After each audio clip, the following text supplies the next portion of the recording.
حسبي الله ونعم الوكيل فنعم المولى ونعم النصير. Ini LGBT, apa kata Profesor Sunatullah? Boleh-boleh saja katanya. Punya LGBT boleh-boleh saja. Apa makna Allah menjadikan manusia berpasang-pasang? Juga sunatullah. Inang dengan agam, itulah sunatullah agar lahir berkembang biak.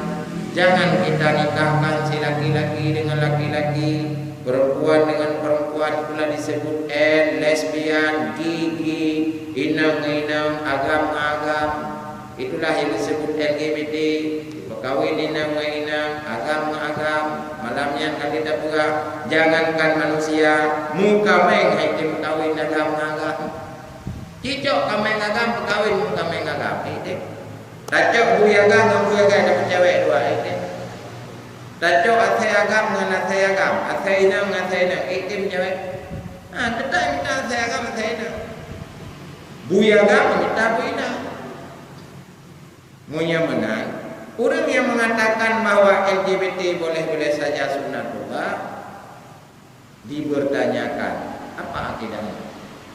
Inilah paham-paham liberalisme yang menganggap semua agama sama, hukum itu dihukum menurut akal, hilang hakikat, hilang syariat. Kenapa? Karena tidak kuat dasar dalam pandangan para ulama di dalam belajar ilmu